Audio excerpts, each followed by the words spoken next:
کہ میں نے عرض کیا تھا کہ ایک بند کلی کھلتی ہے تو اس کی پتیاں ظاہر ہوتی ہیں. پتیاں پہلے بھی تھیں اس میں، نظر نہیں آ رہی. پہلے وہ کلی تھی، اب کھل کر پھول بن گیا. بالکل یہی نسبت ہے سورۃ العصر میں اور اس آیت البر میں. یہ آیت ہے، اس کا یہ نام میں نے تجویز کیا آیت البر. یہ لفظ آپ کو کہیں اور نہیں ملے گا. اب دیکھیے وہاں لفظ آیا تھا الا الذین آمنوا، یہاں 5 پتیاں آ گئی ایمان کی. من آمن باللہ والیوم الآخر والملائکۃ والکتاب والنبیین. وہاں ایک اصطلاح آئی تھی وعملوا الصالحات. یہاں یوں سمجھیے کہ ایک تنے سے 3 شاخیں برآمد ہو گئی. ایک شاخ کا عنوان ہے ہمدردی، اور ہمدردی میں اپنا مال خرچ کر سکتا، اگرچہ وہ مال طبعاً بہت محبوب ہے ہر انسان. اس اعمال صالحہ کا دوسری شاخ عبادات، نماز اور زکوٰۃ، اور تیسری شاخ معاملات. معاملات انسانی کا اکثر و بیشتر دار و مدار کانٹریکٹ پر ہوتا ہے، معاہدے پر ہوتا ہے. نکاح جو ہے یہ خود ایک سوشل کانٹریکٹ ہے. بڑے بڑے سارے کاروبار کانٹریکٹ پر ہوتے ہیں. ایک مزدور اور مزدور رکھنے والے کا ان کے درمیان بھی ایک معاہدہ ہے، چاہے وہ لکھا نہ گیا. ایمپلائر امپلائی کے تو باقاعدہ معاہدات لکھے جاتے ہیں. تو یہ پورا کور کر رہا ہے بین الانسانی معاملات میں کہ جو عہد وہ کر لیں اس عہد کو پورا کریں. اور پھر جیسے صبر کی بات آئی تھی سورۃ العصر میں، یہاں 3 مقامات خاص طور پر، اور ان کا خاص تعلق ہے ایک خاص عمل سے، وہ میں بعد میں عرض کروں گا. وَصَابِرِينَ فِي الْبَأْسَاءِ وَالضَّرَّاءِ وَحِينَ الْبَأْسِ. فقر و فاقہ، بھوک، تنگی، احتیاج اور تکلیف اور جنگ کے وقت، یہ سارے اوصاف اگر جمع ہو تو قرآن کا تصور نیکی پورا ہوتا ہے. یہ انسانی سیرت کا ایک ہیولہ ہے جو ہمارے سامنے آ گیا. پوری شخصیت نگاری اس کے اندر موجود ہے. یہ شخصیت جو ان عناصر کا مجموعہ ہے وہ ہے نیک. وہ اگر دعویٰ کرے نیکی کا تو درست، اولئک الذین صدقوا، یہ لوگ سچے ہیں. نیکی کا دعویٰ کرتے ہیں تو سچے ہیں. اور اضافی طور پر نافلۃ لک، یہی متقی ہیں. تمہارے ذہنوں میں کوئی اور تصورات ہوں گے تقویٰ کے، اور متقیوں کی کچھ اور تصویر ہوگی تمہارے ذہنوں میں. یہی متقی ہیں، یہ متقی ہے اور یہی متقی ہے. میں بڑا فکر ہو گیا. اسے عربی میں کہتے ہیں حصر. ایک جملہ آپ کہتے ہیں زید عالم ہے، اور ایک آپ کہتے ہیں زید ہی عالم.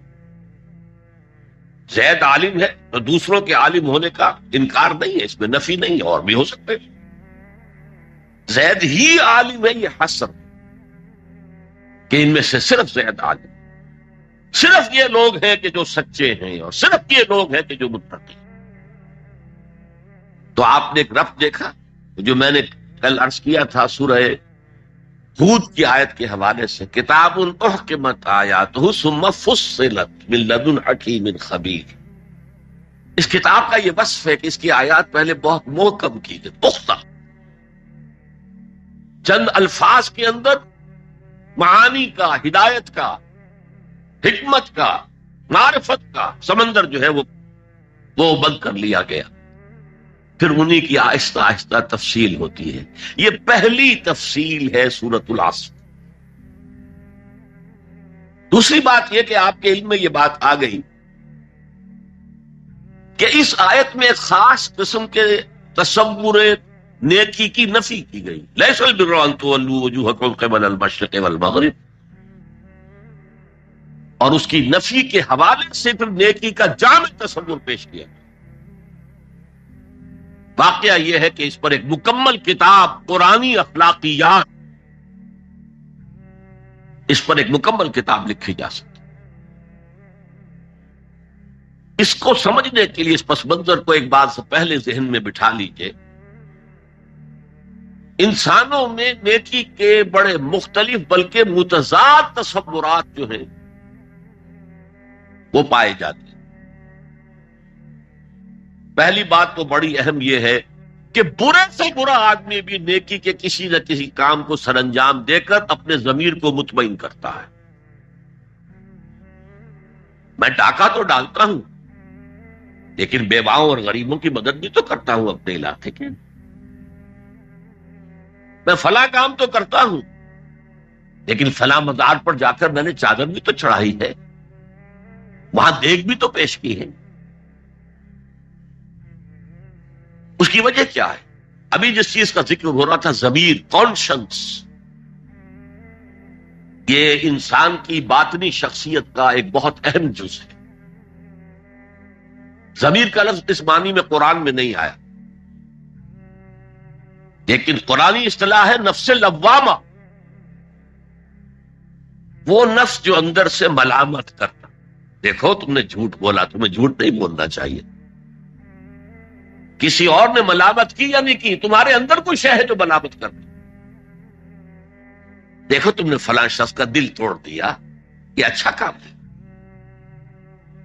یہ ہے لوامہ جس کی قسم کھائی گئی، لا اقسم بیوم القیامت ولا اقسم بالنفس اللوامہ.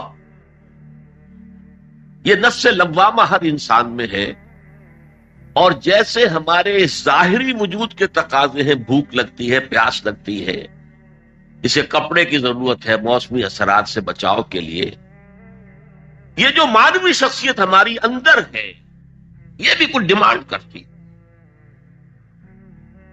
اور انسان اپنے آپ کو مطمئن کرتا، ریشنلائز کرتا. ٹھیک ہے یہ تو خرابیاں ہیں، لیکن میں نے یہ کام بھی تو آخر کیے ہیں نا. کہ انسان کی ایک لازمی ضرورت ہے اپنے ضمیر کو مطمئن کرنا. اب دیکھیے ہمارے ہاں کے مختلف طبقات میں مختلف تصورات ہیں نیکی کے جو رائج. ہمارے ہاں ایک مذہبی طبقہ ہے جس کے نزدیک اصل اہمیت ریچولز کی ہے، عبادات کی ہے، رسومات کی ہے. معاملات میں وہ دھوکہ دے رہے، سودا کر کے پھر گئے، ان کے دلوں میں نرمی نہیں ہے، سائلوں کو دھتکارتے ہیں. لیکن ایک بات سے بہت دیکھیے، سودی کاروبار. ٹھیک ہے بھائی، میں سودی کاروبار تو کرتا ہوں، میں نے مسجد میں تو بنوائی ہے، میں نے مسجد میں جھاڑ بھی تو لگوا دیا ہے، میں نے مسجد میں قالین بھی تو بچھوایا ہے. تو نیکی کا ایک تصور یہ ہے ہمارے. اس کے بالکل برعکس ایک تصور ہے جدید تعلیم یافتہ طبقات کا تصور. آپ نے بارہا سنا ہوگا گفتگو، بھائی اصل نیکی یہ ہے کہ کوئی کسی کو دھوکہ نہ دے، جھوٹ نہ بولے، وعدہ پورا کر، اپنا فرض صحیح طور سے ادا کر. کہیں ملازم ہے تو اپنے فرائض صحیح طور سے ادا کر. باقی رہ گئی نماز روزہ، یہ تو انفرادی باتیں ہیں، یہ کوئی کرتا ہے تو اپنے لیے، نہیں کرتا ہے تو کوئی بات. یہ دونوں ایک دوسرے کے بالکل برعکس تصورات ہیں. اور یہ ہمارے معاشرے میں جدید تعلیم یافتہ طبقات کا تصور نیکی اور ہمارے قدیم علماء اور ان کے زیر اثر جو عوام ہیں ان کے تصور نیکی میں یہ زمین و آسمان کا فرق. آپ کو معلوم ہے کہ اپنی جسم فروش عورتیں جو ہیں وہ بھی نیکی کا کوئی نہ کوئی کام کرتی. آپ دیکھیں گے محرم میں سیاہ کپڑے پہن کے جلوس کے آگے آگے جا رہی، سبیلیں لگا رہی. مختلف مزاروں میں جب عرس ہوتا ہے وہاں جاتی ہیں، دھمال کھیلتی ہیں، وہی سیاہ کپڑے پہنتے ہیں. وہ بھی اپنے آپ کو مطمئن کرتے ہیں. مشہور ہے ایک واقعہ شہنشاہ عالمگیر اورنگزیب کا. اس نے دلی میں گانے بجانے پر پابندی لگا دی. اب ظاہر بات ہے جن کا یہ پیشہ تھا ان کا دھندا ختم تو آمدنی ختم. لاکھ کوششیں کی لیکن اورنگزیب ٹس سے بس نہیں ہوا. پھر انہوں نے ایک عجیب ترکیب کی. وہ دریائے جمنا بالکل ساتھ بہتا تھا, یہ قلعہ اس شکل میں بنایا گیا تھا, اب تو ذرا فاصلے پر. تو ایک کشتی میں وہ جمع ہو گئے, سازندے بھی اور ساز بھی, اور گاتے بجاتے ہوئے. انہیں معلوم تھا فلاں وقت جو ہے بادشاہ جھروکے میں بیٹھ کر دریا کی سیر کرتا ہے, وہاں سے گزرے اور ایک شعر گاتے ہوئے گزرے. در کوئے نیک نامی مارا گزر نہ دارند, گر تو نمی پسندی تقدیر قضا. در کوئے نیک نامی, یہ نیکی جو ہے یہ اس کے کوچے میں ہمارا گزر ہی نہیں ہے. در کوئے نیک نامی مارا گزر نہ دارند, یہ تو اللہ کی طرف سے فیصلہ ہے, اس کی مقرر کردہ تقدیر ہے. گر تو نمی پسندی تغییر کل قضارا, اگر تجھے پسند نہیں ہے تو تقدیر میں ٹھیک ہے. تو بادشاہ ہنس پڑا اور اس نے کہا کہ ٹھیک ہے بھائی, گانے بجانے کی حد تک تمہیں اجازت. تو ہر ایک طبقے کا اپنا ایک تصور ہے نیکی کا. جیسے میں نے پہلے عرض کیا, بڑے بڑے ڈاکو جو ہیں وہ اپنے علاقے کے بیواؤں یتیموں کی سرپرستی کرتے, ویسے نہایت درندگی صفوں کی, انسانی جان کی کوئی حیثیت ہی نہیں. تو نیکی اصل میں کس شے کا نام ہے, کون سی چڑیا کا نام ہے, نیکی حقیقت میں کیا ہے, وہ ہے اس آیت کا مضمون. میں مثال دیا کرتا ہوں, ایک عام قصہ ہے کہ کسی گاؤں میں پہلی مرتبہ ہاتھی آیا. اب وہاں نابینا لوگ جو تھے انہیں بھی پتہ چلا ایک عجیب جانور آیا ہے. وہ آئے اور کسی نے اس کی ٹانگ کو ٹٹولا. اس نے کہا ہاتھی ایک ستون کے مانند ہے. کسی کا اس کے کان کے اوپر ہاتھ پڑا, اس نے کہا چھاج کے مانند ہے وہ. کسی نے پیٹ کو ٹٹولا, بہت بڑا ڈھول ہے وہ. بالکل یہی معاملہ ہے نیکی کے تصور کے بارے میں. اڑائے کچھ ورق لالے نے, کچھ نرگس نے, کچھ گل نے, چمن میں ہر طرف بکھری ہوئی ہے داستان میری. کسی نے نیکی کا ایک حصہ لے لیا, کسی نے دوسرا لے لیا, کسی نے تیسرا لے لیا. وہ مکمل سراپا نیکی, حقیقی نیکی کس میں ہے, یہ ہے اس آیت کا مضمون. اب چوتھے نمبر پر یہ تمہیدی باتیں جو میں عرض کر رہا ہوں, اس آیت کا پس منظر کیا ہے جسے ہم کہتے ہیں شان نزول. کیا بحث چل رہی تھی جس میں ہدایت کے لیے یہ آیت نازل ہوئی؟ تو ذہن میں رکھیے کہ تحویل قبلہ اس آیت کا پس منظر ہے, شان نزول.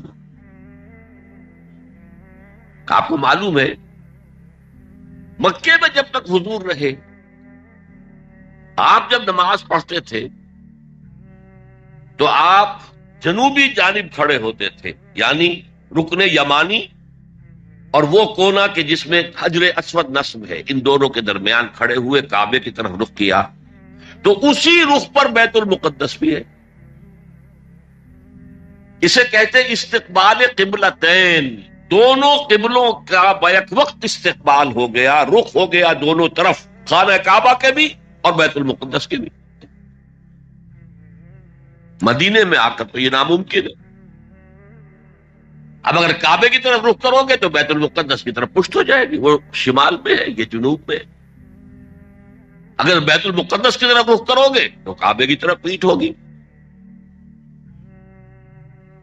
لیکن آپ کو معلوم ہے کہ حضور نے 16 یا 17 مہینے مدینے آنے کے بعد بیت المقدس کی طرف رخ کر کے نماز پڑھی.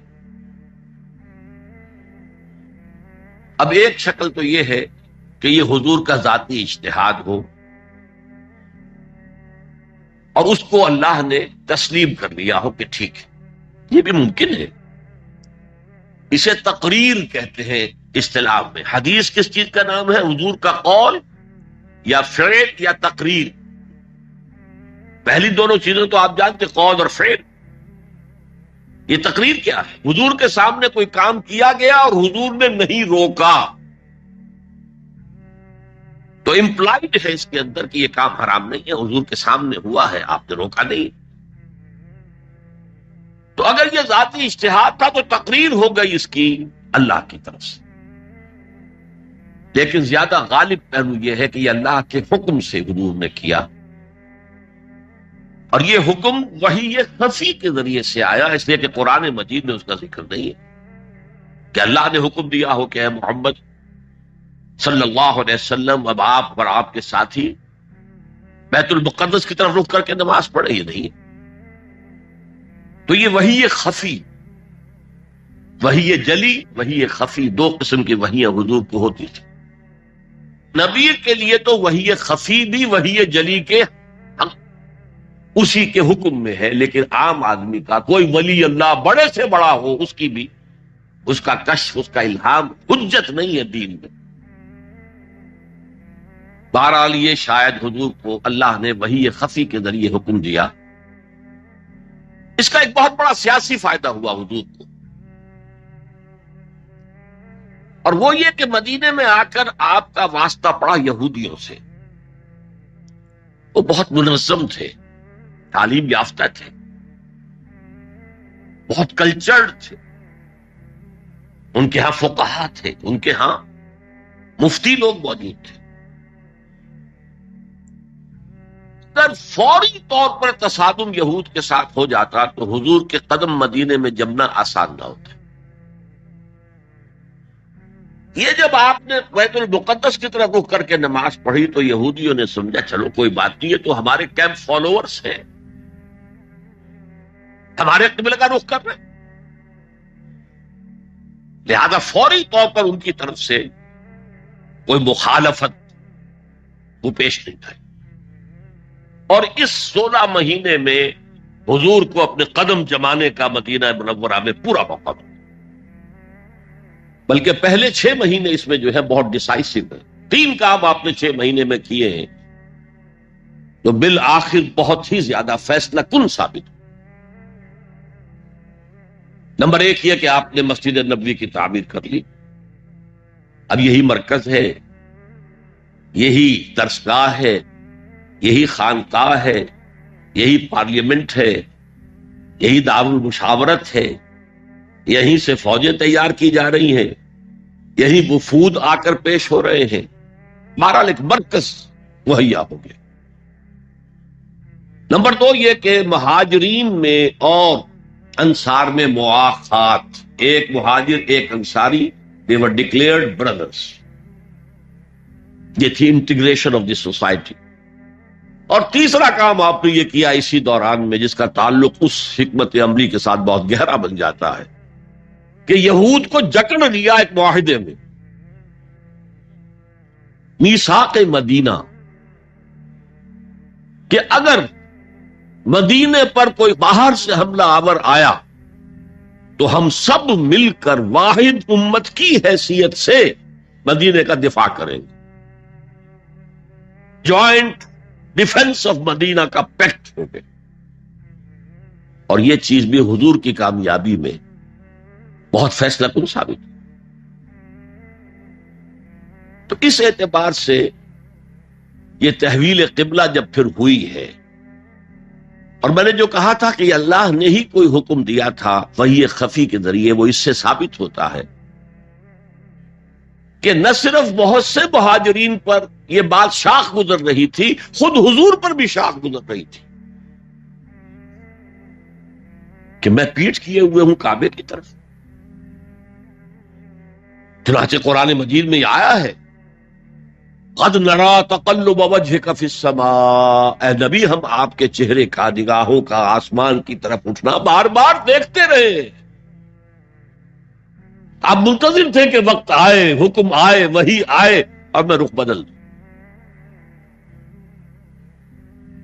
وما جعلنا القبلة التي كنت عليها الا لنعلم من يتبع الرسول ممن ينقلب على عقبيه، یہ اللہ نے اپنی طرف منسوب کر دیا اور ہم نے وہ قبلہ جس پر تم اب تک رہے ہو 16 مہینے 17 مہینے یہ مقرر کیا تھا تاکہ دیکھ لیں کہ کون ہے رسول کا اتباع کرنے والے اور کون ہے جو اپنے الٹے پاؤں پھر جانے والے. کیا مطلب ہے اس کا؟ مہاجرین مکے سے آئے تھے، ان کے دلوں میں عظمت جو ہے کعبے کی وہ پلی ہوئی تھی اندر ٹھوک ٹھوک کر. اب دیکھا اللہ نے حکم نہیں دیا وحی جلی کے ذریعے سے، یہ رسول کا حکم تھا. گویا کہ یہ ایک امتحان ہو گیا کہ کہیں تمہاری حمیت جاہلی، تمہاری محبت جو تمہیں کعبے سے ہے وہ تمہیں اسلام سے پھیر تو نہیں دیتی. آیا تم رسول کے حکم کو مقدم رکھتے ہو اور اپنی کسی سابقہ حمیت، جسے حمیت جاہلی ہم کہہ دیں گے، اس کو مقدم رکھتے ہو. یہ ایک سخت امتحان تھا جس میں کہ اہل مکہ جو مہاجرین تھے وہ مبتلا کیے گئے. اور خاص طور پر یہ بات کہ رسول کا حکم ماننے کی تاکید، چاہے ابھی قرآن میں کوئی آیت نہیں آئی ہے لیکن حقیقی مومن کے لیے رسول کا فرمانا بھی ایسے ہی ہے جیسے کہ اللہ کا فرمان. اس کی تربیت بھی ہو گئی. لیکن یہ کہ اکثر کا معاملہ یہ تھا کہ یہ معاملہ شاق گزر رہا تھا، یہاں تک کہ حضور کا معاملہ بھی تھا. قد نرا تقلب وجهك في السماء فلنولينك قبلة ترضاها. تو اے نبی ہم بدل دیں گے قبلہ وہ جو آپ کو پسند ہے. اب رخ کرو مسجد حرام کی طرف. فولوا وجوہکم شطر المسجد الحرام. اب اپنا رخ کر لو مسجد حرام کی طرف. چنانچہ مدینے میں ایک مسجد القبلتین ہے، جو حضرات گئے ہیں زیارت کرتے ہیں انہوں نے زیارت کی ہوئی. حضور مدینے سے باہر ایک قبیلے کی جگہ تھی، وہ وہاں گئے ہوئے تھے، کوئی دعوت طعام تھی، دوپہر کا کھانا تھا. اسی وقت ظہر کا وقت ہو گیا. حضور نے جماعت کھڑی کی اور قبلہ جو ہے بیت المقدس. اسی نماز کے دوران یہ آیات وحی نازل ہو گئی. آپ نے فوراً رخ بدلا اور پوری جماعت نے رخ بدل لیا. اور اسی لیے اس مسجد میں 2 قبلے ہیں، 2 محرابیں ہیں، ایک شمال کی جانب بیت المقدس کی جانب، دوسری جنوب کی جانب یعنی مکہ مکرمہ کی جانب. اب یہ تحویل قبلہ جو ہے یہ ہے بات اصل میں سمجھنے کی، ایک بہت بڑے فتنے کی بنیاد بن گیا. فتنہ آزمائش کو کہتے ہیں اور فتنہ فساد کو بھی کہتے ہیں. فساد یہودیوں کی طرف سے شروع ہوا. یہ کیسا نبی ہے جس کا قبلہ ہی معین نہیں؟ ابھی یہ شمال کی طرف رخ کر کے نماز پڑھ رہا تھا اور اب اس نے جو ہے جنوب کی طرف رخ کر لیا. کیسا رسول ہے؟ کیسا نبی ہے؟ حضور کے خلاف لوگوں کو بھڑکانے کا انہیں اب ایک موقع ہاتھ آ گیا. اور آپ کے علم میں ہے کہ اوس اور خزرج کے جو عوام ہیں وہ یہود کے بہت زیر اثر تھے، بہت زیر اثر تھے. وہی بات کہ وہ سمجھتے تھے ہمارے پاس نہ کوئی شریعت ہے، نہ کتاب ہے، نہ کوئی قانون ہے، نہ ہمارے ہاں کوئی مفتی ہے، نہ قاضی ہے. ان کے ہاں تو کتاب ہے، شریعت ہے، مفتی ہے، قاضی ہے. ان کا تو بڑا کلچرڈ لوگ ہیں. تو ایک روب تھا. لہذا یہ ایک ان کو موقع مل گیا کہ اس پر لوگوں کے جذبات کو بھڑکائیں اور حضور سے برگشتہ کریں. دوسری طرف سادہ نو مسلمانوں کے اندر بھی ایک فتنہ بطور آزمائش آ گیا کہ اگر اصل قبلہ یہ تھا تو یہ 16 مہینے کی نمازیں تو ہماری اکارت گئی، غلط رخ پر پڑی ہم نے. اور نماز تو دین کا اصل ستون ہے اور یہ نمازیں ہماری ضائع. یہ ان کے دلوں میں ایک وسوسہ پیدا. اس پہلو سے اس مسئلے پر بڑی مفصل گفتگو قرآن میں ہوئی ہے میرے اور آپ کے لیے. بلکہ مجھے اعتراف ہے کہ میں یہ سوچتا رہا اتنی مفصل گفتگو بار بار فولوا وجوہکم شطر المسجد الحرام فولوا وجوہکم شطرہ، یہ بار بار بار بار پورے 2 رکوع قرآن مجید میں، سورہ بقرہ کا 17واں رکوع 18واں رکوع اسی پر، اس لیے کہ ہم اس سینسٹیونیس کا اندازہ نہیں کر سکتے کہ جو اس وقت پیدا ہو گئی تھی اس پر۔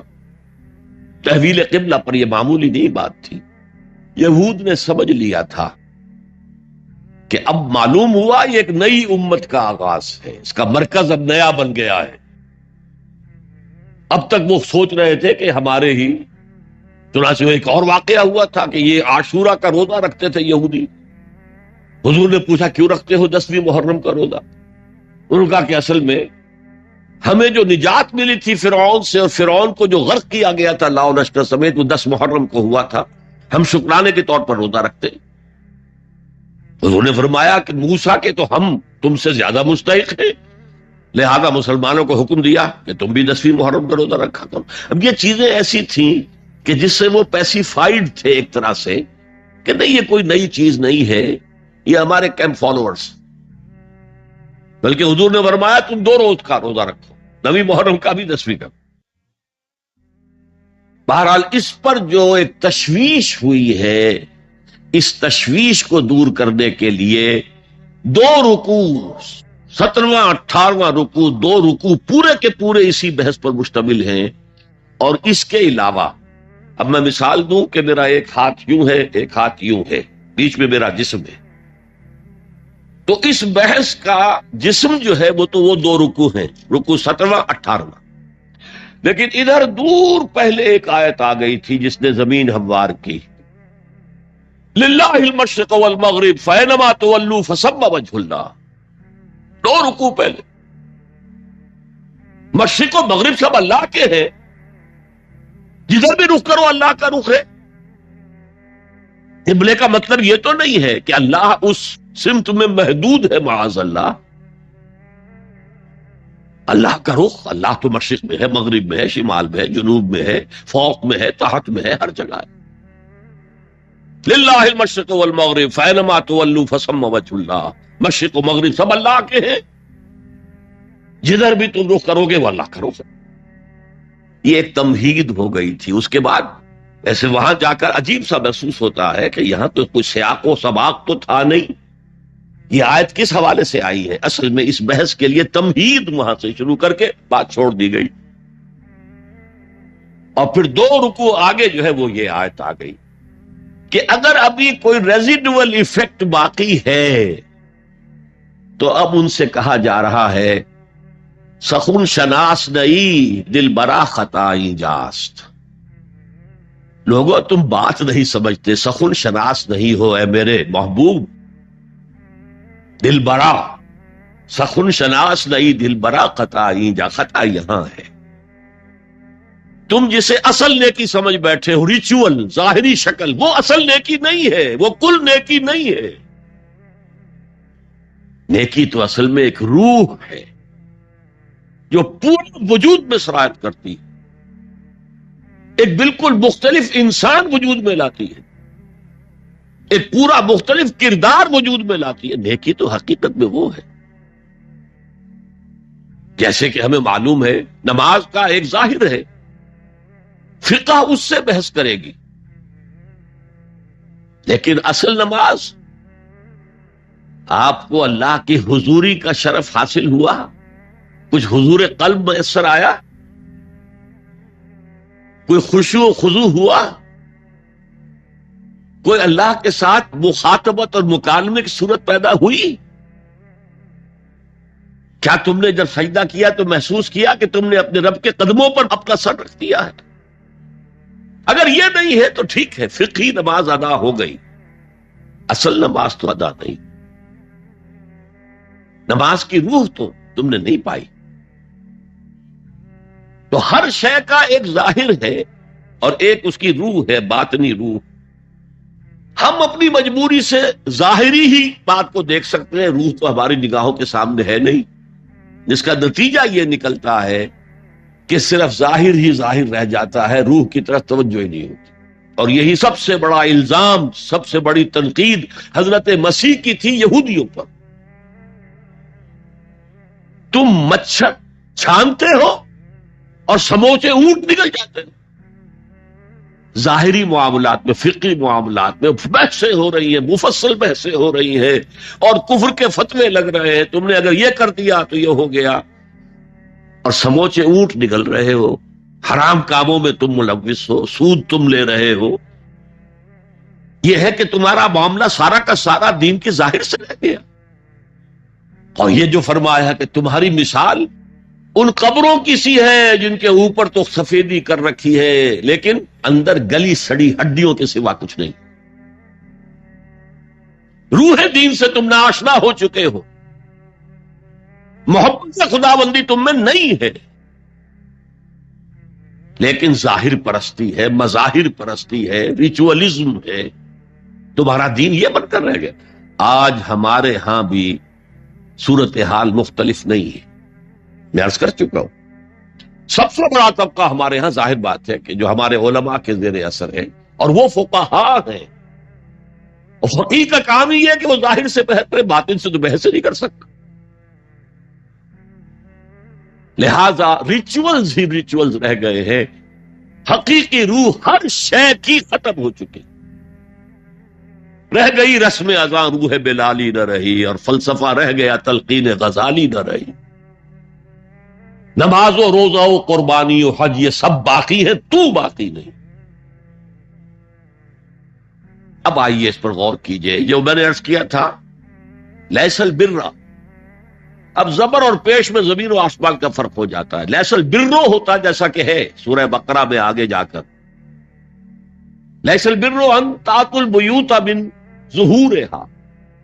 ان کے ہاں یہ قاعدہ تھا یا ایک رواج ہو گیا تھا کہ اگر احرام باندھ کر گھر سے نکل آئے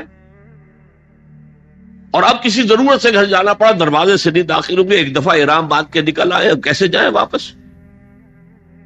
تو گھر کے پچھواڑے سے دیوار پھلانگ کے جاتے ہیں.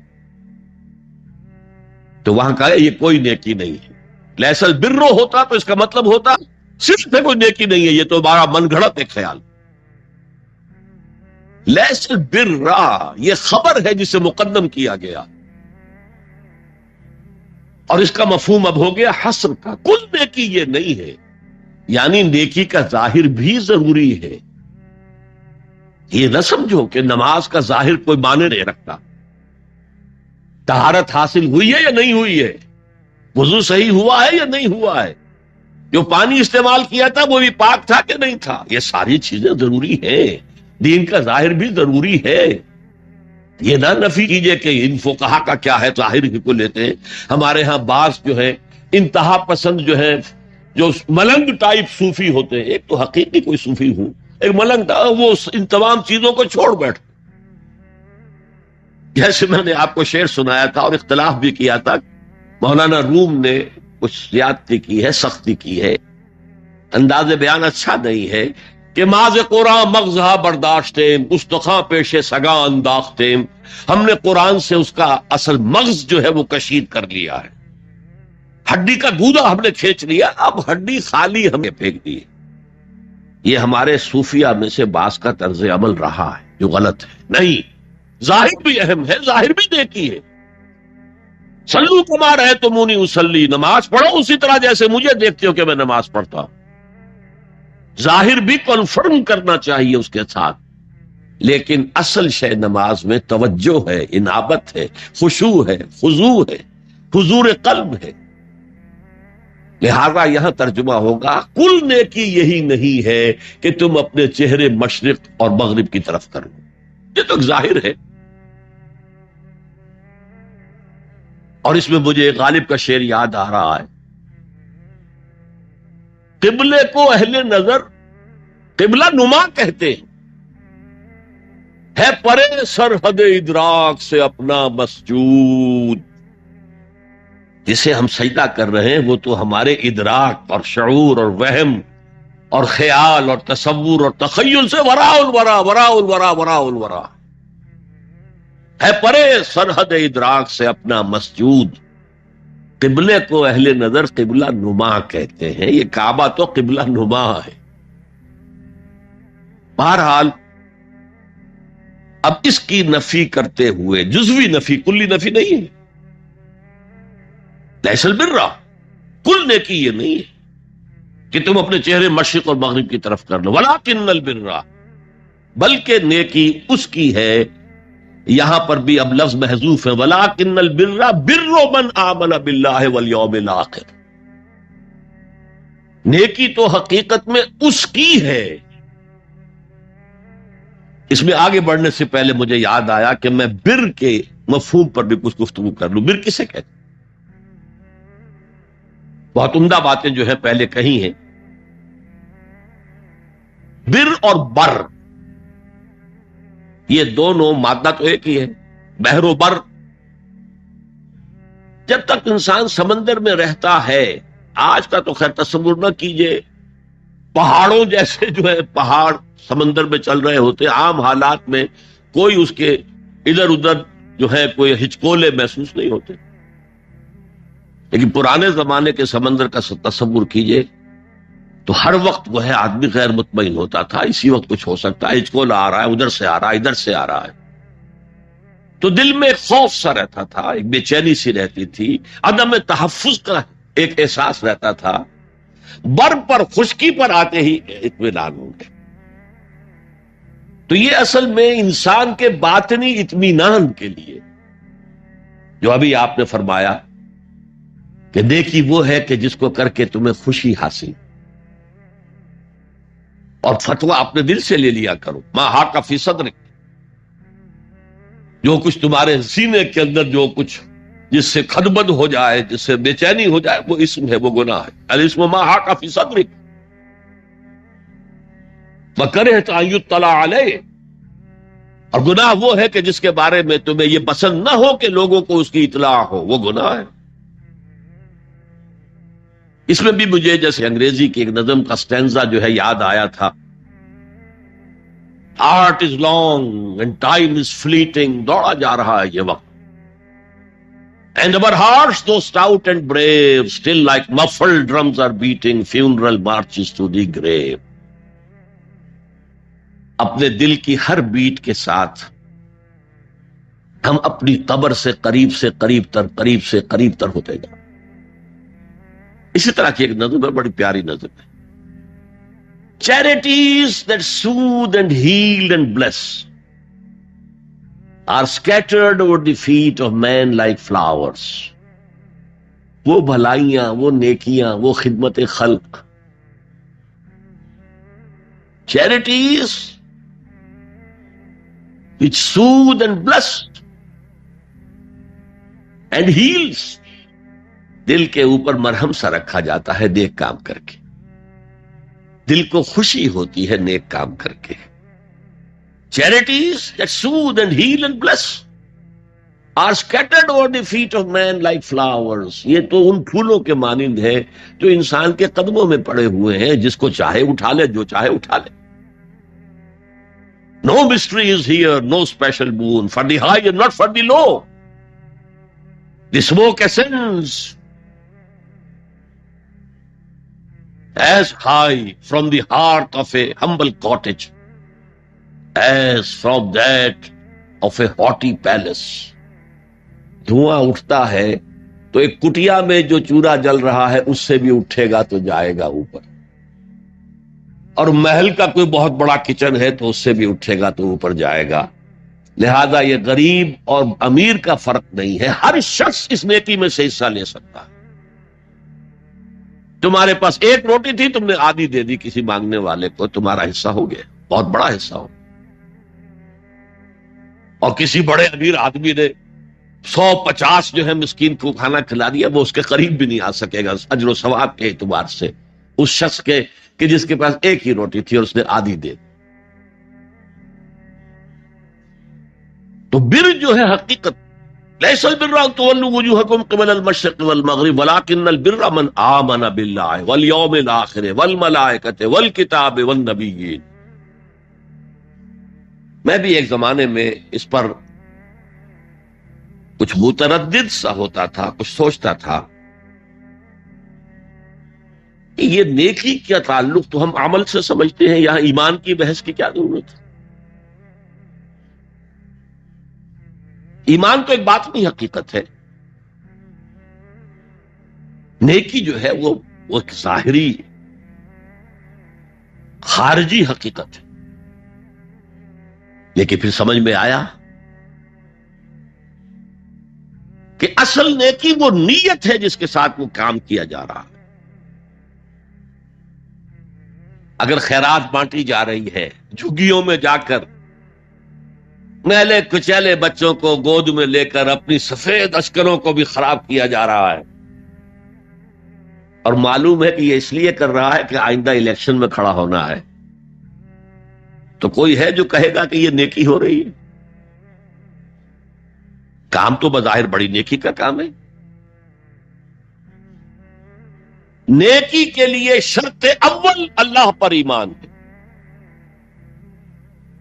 اس کی موٹیویشن لو آف گاڈ، اس کے سوا اگر کوئی اور موٹیو ہے، اگر دنیا میں شہرت چاہیے، اگر اس نیکی کے ذریعے سے بھی مال کمانے کا معاملہ ہے، دھندا ہے، نیکی کے پردے میں دھندا ہو رہا ہے، وہ نیکی نہیں ہے، چاہے ظاہری اعتبار سے وہ بہت بڑی نیکی ہو۔ تو سب سے پہلا مسئلہ نیت کا ہے، نیت کا ہے، نیت کا ہے۔ کس ارادے کے تحت یہ نیکی کی جا رہی ہے، کیا مقصود ہے، کیا مطلوب ہے؟ چنانچہ نوٹ کیجئے، اکثر محدثین نے اپنے جو مجموعے مرتب کیے احادیث کے، ان میں پہلی آیت کون سی، پہلی حدیث کون سی لاتے ہیں؟ حضرت عمر رضی اللہ تعالیٰ عنہ سے روایت ہے، انما الاعمال بالنیات، نیکیوں کا، نیک اعمال کا دار و مدار نیتوں پر ہے۔ وَإِنَّمَا لِكُلِّ امْرِئٍ مَّا نَوَىٰ، ہر شخص کو وہی کچھ ملا جس نے اس نے نیت کی ہوگی۔ فَمَنْ كَانَتْ هِجْرَتُهُ إِلَى اللَّهِ وَرَسُولِهِ فَهِجْرَتُهُ إِلَى اللَّهِ وَرَسُولِهِ، جو کوئی ہجرت کر رہا ہے، مکے میں گھر بار چھوڑ کر جا رہا ہے، اپنے وطن کو ترک کر کے جا رہا ہے مدینے کی طرف، صرف اللہ اور رسول کے لیے، اس کی ہجرت اللہ اور اس کے رسول کے لیے۔ وَمَنْ كَانَتْ هِجْرَتُهُ لِلدُّنْيَا يُصِيبُهَا، اور اگر اس شخص کی ہجرت دنیا کے لیے ہے کہ اس کو حاصل کر لے، مثلا میں دیتا ہوں مثال، ایک مسلمان تھا، اس کا کوئی کاروبار تھا، اس کے خریدار مسلمان ہی تھے، وہ جا رہے، اب کیا کرے گا؟ مشرکوں نے سو تو اس کا سامان نہیں لینا، اب وہ بھی چلے جا رہے ہیں۔ یہ اللہ کو معلوم ہے کہ اس کے ہجرت کا اصل سبب کیا ہے، ہم نہیں طے کر سکتے، لیکن اللہ کے ہاں جو کھاتا کھلا ہوا ہے، اس کی یہ ہجرت جو ہے اللہ اور اس کے رسول کے لیے شمار نہیں ہوتی۔ وَمَنْ كَانَتْ هِجْرَتُهُ لِلدُّنْيَا يُصِيبُهَا أَوِ امْرَأَةٍ يَنكِحُهَا، یا کسی عورت کے لیے ہو کہ اس سے نکاح کرے، کسی خاتون سے وہ شادی کا خواہش مند تھا، وہ خاتون ہجرت کر کے مدینے چلی گئی، اب یہ بھی باندھے کچے دھاگے سے بندھے ہوئے چلے جا رہے ہیں، تو یہ تو در حقیقت اس عورت کے کھاتے میں ہجرت جائے گی، اللہ اور اس کے رسول کی ہجرت میں نہیں۔ تو اصل شے یہ ہے، نیکی کا وہ کام جس کا ظاہر بھی نیکی کا ہو اور باطن بھی ہو، کہ موٹیویشن صرف اللہ کی رضا ہو، اللہ کی محبت اور اللہ کی رضا کا حصول، یہ ہے پازیٹو موٹیو۔ ایک نیگیٹو سائیڈ بھی ہے، سب لوگ ذہنی اعتبار سے اتنے بلند نہیں ہوتے کہ اللہ کی محبت وہی اصل محرک بن جائے۔ یہی وجہ ہے کہ حضور نے اس کو صلی اللہ علیہ وسلم کمال ایمان سے تعبیر کیا ہے، من احب للہ وابغض للہ وعطا للہ ومنع للہ فقد استکمل الایمان، جس نے کسی سے محبت کی تو اللہ کے لیے کی، کسی سے نفرت اور بغض رکھا تو اللہ کے لیے رکھا، کہ اللہ کو اس سے نفرت کرنا پسند ہے، اور کسی کو کچھ دیا تو اللہ کو خوش کرنے کے لیے دیا، اور کسی سے کچھ چیز روکی تو صرف اس لیے کہ اللہ کو اس کا روکنا پسند ہے، تو اس شخص نے اپنے ایمان کی تکمیل کر لی۔ اگر اس کا موٹو خالص ہو گیا ہے اللہ کی محبت اور اللہ کی رضا کا حصول، تو اصل میں نیکی ہے، ورنہ چاہے بظاہر کتنی ہی بڑی نیکی نظر آئے وہ نیکی نہیں. لیکن جو لوگ اس حد تک نہ پہنچ پائے ہوں استکمال ایمان تک، تکمیل ایمان تک، تو ان کے لیے ایک اور موٹو بھی ہے، والیوم الآخر، قیامت کا دن، جزا و سزا کا یقین، اللہ کا خوف، آخرت کے محاسبے کا خوف. خوف بھی ایک بہت بڑا موٹو ہے، بہت بڑی موٹیویٹنگ فورس. اب میں یوں کہوں گا کہ اگر کسی عمل کا محرک ہے صرف اللہ کی محبت، اس کی رضا کا حصول اور آخرت کی نجات، تو وہ نیکی ہے. اگر یہ نہیں ہے، کوئی وطن پرست ہے، وطن کی محبت کی وجہ سے کوئی نیک کام کر رہا ہے، تو اس کا وہ کام وطن پرستی کے کھاتے میں جائے گا، خدا پرستی کے کھاتے میں نہیں جائے گا. کوئی قوم پرست ہے، اپنے قوم کی محبت میں کچھ کر رہا ہے، تو اس کا وہ نیک کام قوم پرستی کے کھاتے میں جمع ہوگا، خدا کی پرستش کے لیے نہیں. یہ ہے موٹو کا فرق، اور یہ ہے موٹو کی اہمیت، اور اس کا تعلق ہے ایمان باللہ اور ایمان بالآخرہ سے. ایک حدیث میں حضور نے فرمایا کہ قیامت کے دن سب سے پہلے 3 اشخاص کا معاملہ پیش ہوگا. ایک وہ تھا کہ جو اللہ کی راہ میں جنگ کرتا ہوا مارا گیا تھا، دنیا میں شہید سمجھا جا رہا. ایک وہ تھا جسے اللہ نے علم بہت دیا تھا، اور اس نے علم کو پھیلایا، خوب پھیلایا. اور ایک وہ جس کے پاس جس کو اللہ نے بہت دولت دی تھی، اور اس نے دولت جو ہے نیکی کے کاموں میں، بھلائی کے کاموں میں، غرباء، یتامیٰ، مساکین کے لیے خرچ کیا. اب اللہ پوچھے گا ان شہید صاحب سے کہ دیکھو میں نے تمہیں صحت دی تھی، جسمانی قوت دی تھی، تم نے کیا کیا؟ وہ کہے گا اے اللہ میں نے تیرے لیے قتال کیا اور اپنی جان دے دی.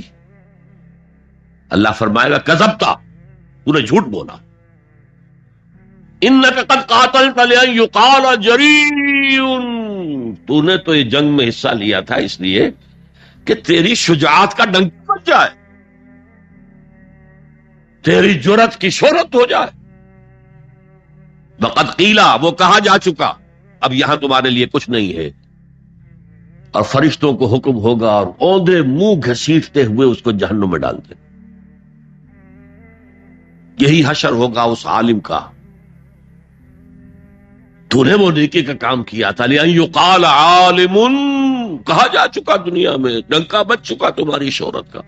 اب اس میں نوٹ کیجئے، اگر کسی عالم کے علم کا ڈنکا بج جائے، اس کی اپنی نیت وہ نہیں تھی، تو اس کے اندر کوئی خرابی نہیں.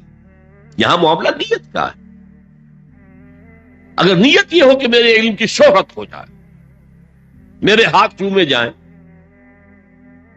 مجھے نذرانے پیش کیے جائیں، تو پھر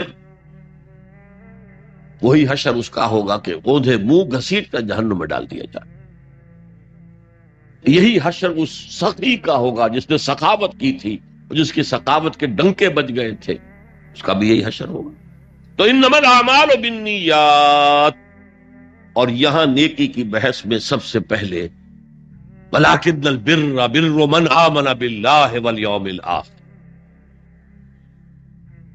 اب جو والملائکۃ والکتاب والنبیین، ان تینوں کو جمع کر لیجئے، اس سے مراد ہے نبوت اور رسالت. ملائکہ وحی کا ذریعہ ہیں جو انبیاء تک لے کر آتے رہے. اس وحی کا جو ریکارڈ مرتب ہوا وہ کتابیں ہیں، اور جن پر وہ وحی آئی وہ نبی ہیں. ان تینوں کو جمع کر لیجئے. رسالت، ایمان باللہ، ایمان بالآخرہ، اور ایمان بالرسالت. اب اس کا تعلق کیا ہے نیکی کے ساتھ؟ یہ ذرا گہری بات ہے. دیکھیے نیکی کا جذبہ بھی، جو انسان کے پیشنز ہوتے ہیں وہ اندھے بہرے ہوتے ہیں. پیشنز، جذبات. نیکی بھی ایک جذبہ ہے. کبھی یہ جذبہ حد اعتدال سے تجاوز کر کے بری بنا دیتا ہے. کیسے؟ رہبانیت، ترک دنیا، شادی نہیں کروں گا، پھر گرہستی کا بکھیڑا مول نہیں لوں گا، بس اللہ سے لو لگاؤں گا۔ ظاہر بات ہے جس نے بھی فیصلہ کیا نیکی کے جذبے کے تحت کیا نا، لیکن اس کا جو نتیجہ نکلا اکثر و بیشتر پھر حرام کاری ہوئی۔ آپ عیسائیت کی جو ہے ہسٹری آف کرسچین موناسٹسزم اس کا مطالعہ کیجئے، انہوں نے خود لکھا ہے کہ بظاہر راہب خانے ہیں، راہب اور راہبائیں رہتی ہیں، اور ان کے تہخانوں میں حرامی بچوں کے قبرستان ہو جاتے تھے۔ یہ نیکی کے جذبے نے بدی کو جنم دیا۔ حضور کے ساتھ ایسا ہوا، 3 اشخاص آئے، انہوں نے حضور کی ازواج مطہرات سے معلوم کیا آپ رات کو کتنا وقت نماز میں لگاتے ہیں، آپ مہینے میں کتنے نفلی روزے رکھتے ہیں۔ اب جو کچھ انہیں بتایا گیا، حضور کی زندگی کھلی کتاب تھی، بتا دیا گیا اتنا عرصہ جو ہے آپ رات کو تہجد پڑھتے ہیں، بتا دیا گیا مہینے میں اتنے روزے رکھتے ہیں۔ انہوں نے اسے کم سمجھا، فتقالوہا، قلیل سمجھا کہ یہ تو زیادہ نہیں ہے، ہمارا تو خیال تھا کہ آپ ساری رات ہی کھڑے رہتے ہوں گے۔ لیکن اپنے دل کو مطمئن کرنے کے لیے کہ حضور کی کہیں توہین بھی نہ ہو جائے، کہا جی انہیں تو ضرورت نہیں ہے، وہ تو معصوم ہی ہے، ان کی خطائیں اول تو ہوتی نہیں، اگر کوئی ہے بھی تو اللہ نے کہہ دیا قد غفر اللہ لک ذنبک ما تقدم منہا وما تاخر، اللہ نے تو معاف کر دی اگلے پچھلے سارے گناہ، میرے لیے یہ کافی نہیں ہے۔ ایک نے کہا میں پوری رات عبادت کروں گا، اپنی کمر بستر سے نہیں لگا۔ دوسرے نے کہا کہ میں ہمیشہ ہر روز روزہ رکھوں گا، کبھی افطار نہیں کروں۔ تیسرے نے کہا میں کوئی شادی بیاہ نہیں کروں گا، ایک کھکیڑ میں نہیں پڑھوں گا میں۔ حضور کو خبر ہو گئی، آپ نے طلب فرمایا اور غصے کے انداز میں وہ الفاظ کہے کہ جو حضور سے بالکل متوقع نہیں۔ واللہ انی لاتقاکم واخشاکم، خدا کی قسم میں تم سب سے زیادہ متقی ہوں اور سب سے زیادہ اللہ سے ڈرنے والا ہوں، لیکن میرا طریق یہ ہے کہ میں رات کو سوتا بھی ہوں اور نماز بھی پڑھتا ہوں، میں روزہ رکھتا بھی ہوں، ناغہ بھی کرتا ہوں، میں نے شادیاں کی ہیں، متعدد ازواج میرے گھروں میں ہیں۔ فمن رغب عن سنتی فلیس منی، جو بھی میری سنت سے ہٹا وہ مجھ میں سے نہیں ہے، میرا امتی نہیں ہے۔ تو نیکی کا جذبہ بھی حد اعتدال سے تجاوز کر کے بدی کو جنم دے سکتا ہے۔ ایک صحابی، نوجوان صحابہ میں سے عبداللہ ابن عمرو ابن العاص، عجیب یہ بات ہے کہ باپ جو ہے بہت بڑا سیاستدان، بہت بڑا جری سپہ سالار، بہت بڑا حکمران، حضرت عمرو بن العاص، بیٹا نہایت زاہد و عابد، مرتاس، زاہد مرتاس، ساری رات کھڑے ہیں، بستر سے کمر ہی نہیں لگائی، ہر روز روزے سے۔ یہ خبر دی گئی حضور کو تو آپ نے طلب فرمایا یا عبداللہ اولم اخبر انک تقوم اللیل وتصوم النہار، اے عبداللہ مجھے یہ خبر نہیں دی گئی ہے، یعنی یہ بات جو ہے صحیح ہے کہ نہیں کہ تم ساری رات عبادت کرتے ہو، ہر روز روزہ رکھتے ہو؟ کیا کہہ سکتے تھے؟ بلا یا رسول اللہ، حضور ایسا تو ہے۔ فرمایا لا تفعل، ہرگز ایسا مت کرو، فإن لزوجك عليك حقا وإن لزورك عليك حقا بل إن لنفسك عليك حقا، تمہارے نفس کے بھی تم پر حقوق ہیں، تمہاری بیوی کے بھی تم پر حقوق ہیں۔ ان کی زوجہ سے کسی نے پوچھا تھا تم ہمیشہ میلی کچیلی رہتی ہو، کبھی ہم نے تمہیں کسی اچھے لباس میں کوئی جسے سنگھار کہہ دیتے کہ یہ میں نے دیکھا؟ تو ان کا کہ مجھے کیا غرض ہے، تمہارے بھائی کو تو مجھ سے کوئی غرض ہے ہی نہیں، میں کس کے لیے بناؤ سنگھار کر؟ یہ بھی الفاظ آتے۔ فرمایا ہرگز مت کرو. میں تو کرتا ہوں، میں روزے بھی رکھتا ہوں لیکن نہیں بھی رکھتا، میں نماز پڑھتا ہوں لیکن سوتا بھی ہوں، میری بیویاں ہیں متعدد، تو میری سنت اگر تم نے چھوڑ دی تو تمہارا مجھ سے کوئی تعلق نہیں ہوگا. اس کا مطلب کیا ہوا؟ تو سم اپ، نیکی کا ایک ماڈل بھی سامنے رہنا چاہیے جس میں توازن ہو، اعتدال. انبیاء وہ توازن پیش کرتے ہیں اپنے کردار اور شخصیت کے ذریعے سے. وہ جو فرمایا گیا لقد کان لکم فی رسول اللہ اسوۃ حسنہ، تمہارے لیے اللہ کے رسول کی شخصیت میں ایک اچھا نمونہ ہے. یہ نمونہ معتدل ہے، متوازن ہے. حضرت عائشہ فرماتی ہے حضور ہمارے مابین تشریف فرما ہوتے تھے، پیار اور محبت کی باتیں بھی ہوتی تھیں. حضور ہمارے ہاں کے جو ذرا زیادہ دیندار، جنہیں زیادہ مسالہ لگ جاتا ہے، وہ کرخت مزاج کے گھروں میں بھی معلوم ہوا داخل کیا ہوا قیامت آ گئی ہے، تو اس طرح کا نہیں تھا معاملہ. اپنی بیویوں کی دل جوئی، ان سے محبت اور پیار کی باتیں. لیکن حضرت عائشہ فرماتی ہیں کہ ہمارے درمیان بیٹھے ہوتے تھے اور پیار و محبت کی گفتگو ہو رہی ہوتی تھی، اذان کی آواز آتے ہی ایسے ہی اٹھ کر چل دیتے تھے جیسے ہمیں جانتے بھی نہیں کہ ہم کون ہیں. یہ توازن پیدا کرو، ترک دنیا نہیں، دنیا میں رہو اور پھر وہ کردار پیش کرو جو محمد نے پیش کیا صلی اللہ علیہ وسلم اور آپ کے صحابہ نے پیش کیا. دنیا میں رہتے ہوئے ترک دنیا.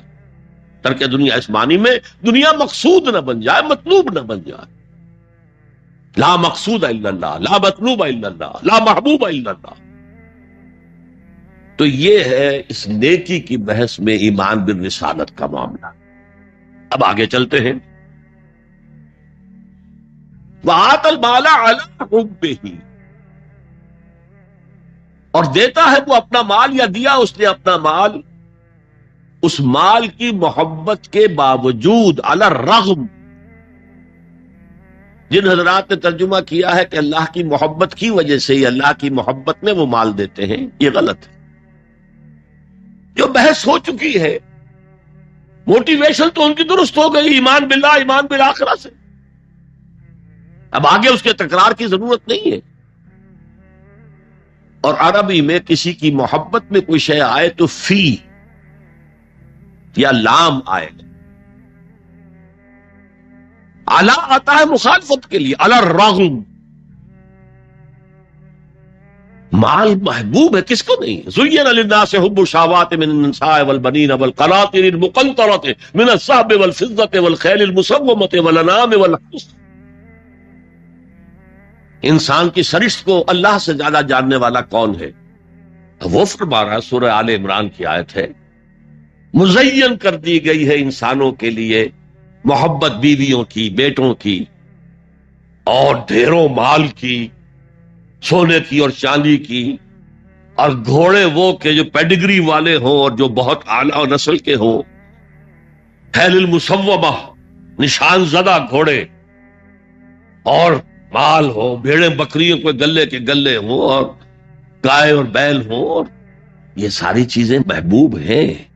اس محبت کے خلاف عمل کرتے ہوئے مال خرچ کرنا تبھی تو مجاہدہ ہے. تو جیسے اردو میں ہم علی الرغم کہتے ہیں، علی الرغم، باوجود اس کی محبت کے وہ خرچ کرتے. اب یہاں جو اصل نوٹ کرنے کا نقطہ ہے وہ کیا ہے؟ دیکھیے، اسلام کا جو نظام ہے دنیاوی، اس میں ایمان کے بعد پہلی شے نماز ہے. وہ جو کہا گیا ہے کہ قیامت کے دن سب سے پہلا محاسبہ نماز کا ہوگا. اور جب ہماری مسجدوں کے اندر لکھے ہوتے تھے فارسی کے اشعار، روز محشر کے جانگ گداز بود، اولی پرسش نماز بود. اسی طریقے سے نماز کا معاملہ جو ہے وہ پہلے کیوں نہیں آیا؟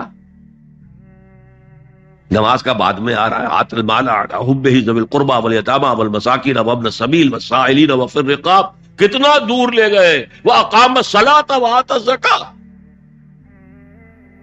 یہ ہے ترتیب کے اعتبار سے جو میں نے عرض کیا تھا.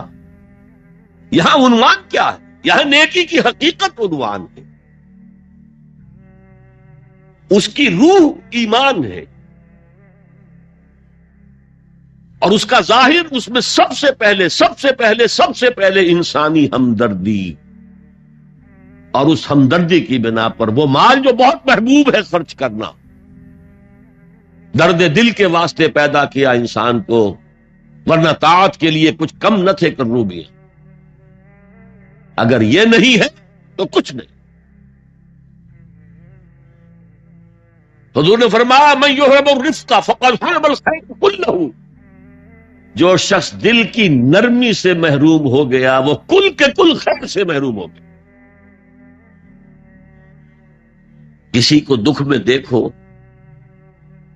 اور اس پوزیشن میں ہو کہ تم اس کا کوئی مداوع کر سکو اور نہ کرو، پھر تم چاہے مفسر ہو، محدث ہو، نیک نہیں ہو. تم عابد ہو سکتے ہو، زاہد ہو سکتے ہو، تم مفسر ہو سکتے ہو، محدث، نیک نہیں ہو سکتے. من یحرم الرفق، رفق کہتے ہیں نرمی. رفیق ہمارا ساتھی، دمساز. ظاہر بات ہے آپ کو دکھ ہوگا، آپ کے رفیق جو ہے اس کے اپنے دل میں محسوس کرے گا آپ کے درد کو. ہم درد کسے کہتے ہیں؟ ہم درد، جن کا درد مشترک ہے.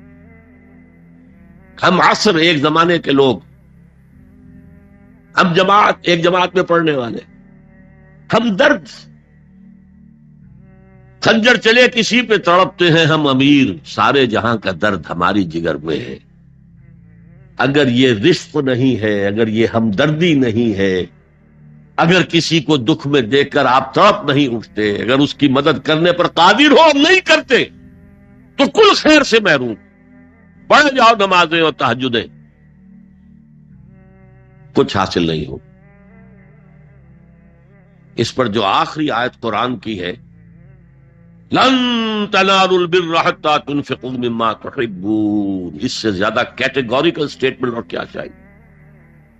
لن کے ساتھ جو نفی ہوتی ہے فعل مضارع میں، انتہائی مؤکد، ہرگز نہیں پہنچ سکتے نیکی کے مقام کو جب تک کہ خرچ نہ کرو ان میں سے جو چیزیں تمہیں پسند ہیں.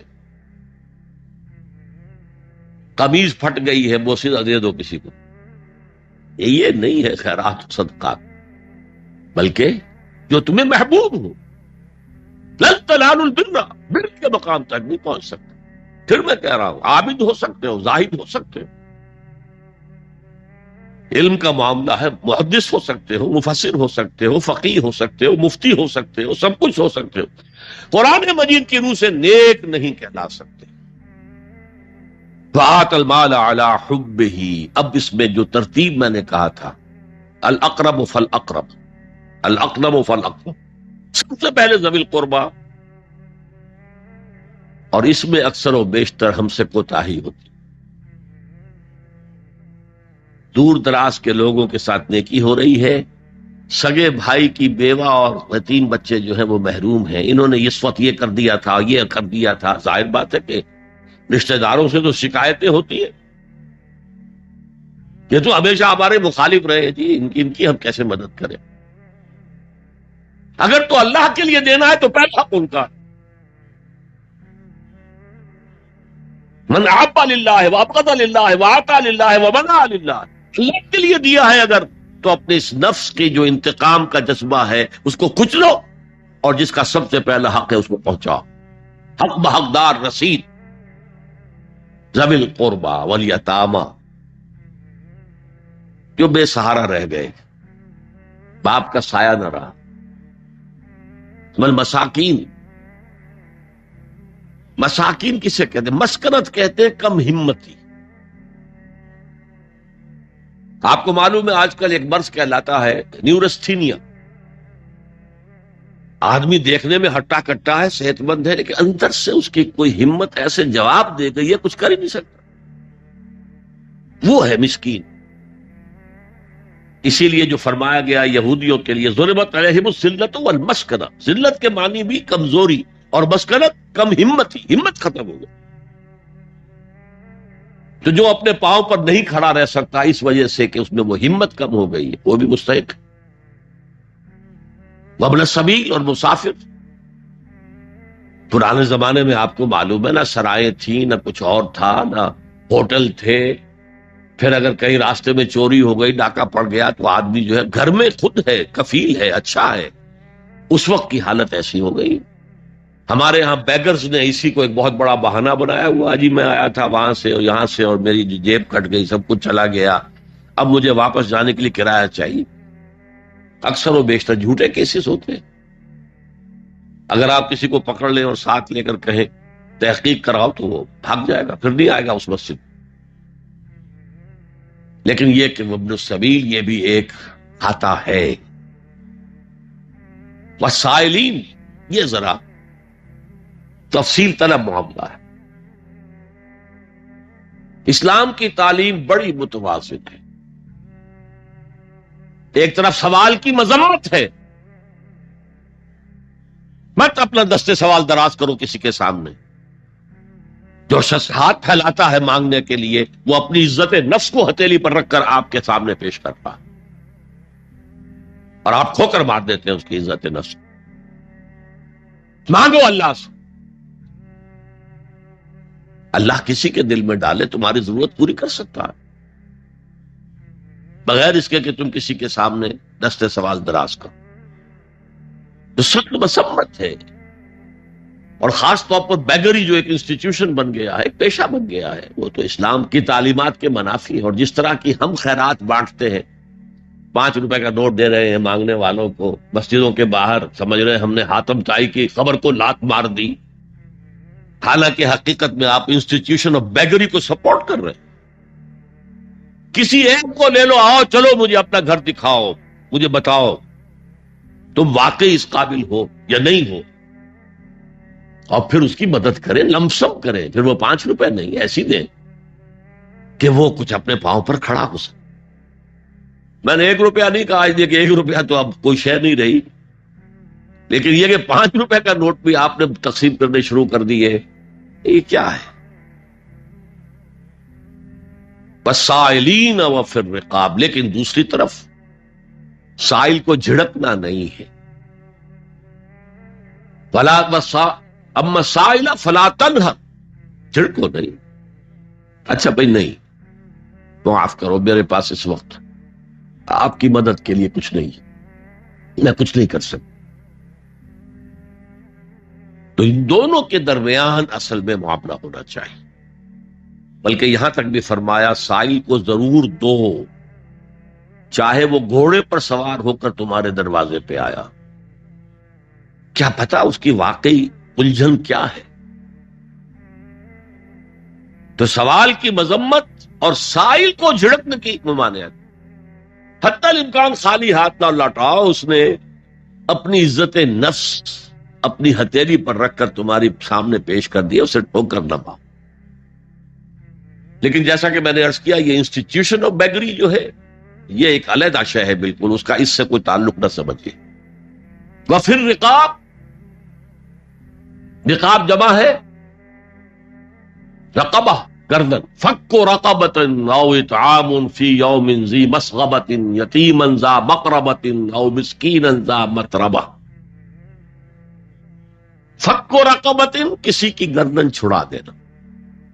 اس وقت سب سے بڑی ایپلیکیشن اس کی تھی غلاموں کو، کنیزوں کو اپنے پیسے سے خرید کر آزاد کر دینا، بہت بڑی نیکی، بہت بڑی نیکی۔ اور حضرت ابو بکر رضی اللہ تعالیٰ عنہ کے دفتر فضائل میں سب سے اونچا کام یہ ہے کہ جن غلاموں کو اور جن کنیزوں کو ستایا جا رہا تھا، دیئر اونرز، دیئر ماسٹرز، ان کے آقا کو حق حاصل تھا، جو چاہے کریں ان کے ساتھ، قتل کر دے، کوئی پوچھنے والا نہیں ہے۔ میں پہلے بھی عرض کر چکا ہوں، میری ملکیت ہے، جیسے میری بکری میری ملکیت ہے، میں نے اس کو ذبح کیا، گوشت کھا لیا، تم کون ہوتے ہو پوچھنے والے؟ میرا غلام تھا، میں نے قتل کر دیا، تو کون ہو پوچھنے والے؟ ان کو حضرت ابو بکر نے خرید کر آزاد کیا اور منہ مانگے دام دیے۔ حضرت بلال کے لیے امیہ ابن خلف نے اتنی بڑی رقم مانگی، حضرت ابو بکر نے کہا ٹھیک ہے لو۔ باپ نے کہا بھی ابو قحافہ نے، ابو بکر کو کوئی غلام خریدنا ہی تھا تو کوئی طاقتور آدمی جو کام آ سکے کہیں اس کو خریدنا چاہیے. مجھے کیا پتا ابو بکر کس لیے خرید رہا اور کس کے لیے خرید رہا. آج کے دور میں اس کی اپلیکیشن ہوگی. کوئی شخص جو ہے اگر قرض میں اس طرح جکڑا جائے کہ لاکھ ہاتھ پاؤں مارے نکل نہیں سکتا، اس کو کوئی لمپ سم مدد دے کر اس قابل کیا جائے کہ وہ پھر اپنے پاؤں پر کھڑا ہو جائے. یہ نہیں کہ اسے آپ ہر مہینے کچھ رقم دیتے رہے مینٹیننس کے لیے، نہیں، اس سے تو وہ اسی پوزیشن میں رہے گا. یہ بعض مائنورٹی کمیونٹیز کے اندر یہ معاملہ موجود ہے. کوئی بھائی اگر گر گیا ہے کاروبار میں تو اس کی پھر ایسی مدد کی جائے کہ وہ پھر آپ کی صف میں آ کر کھڑا ہو جائے. Respectable members of your community وہ اس شکل میں پہنچ جائے. یہ بھی فک و رقبۃ اس کی ذیل میں آج کل آئے. اب اس کے بعد آیا وَأَقَامَ الصَّلَاةَ وَآتَى الزَّكَاةَ. یہ دو کیا ہیں؟ یہ عبادات کی شکل میں دو ستون ہیں جو ان دو چیزوں کو سپورٹ کرتے ہیں جو اب تک بیان ہوئی ہیں. ایمان کو تازہ رکھنے کے لیے نماز قائم کرو. ہر نماز ایمان کی تجدید ہے. اقیم الصلاۃ لذکری، نماز قائم کرو میری یاد کے لیے. اپنا عہد اللہ کے ساتھ تازہ کرو. ایاک نعبد و ایاک نستعین.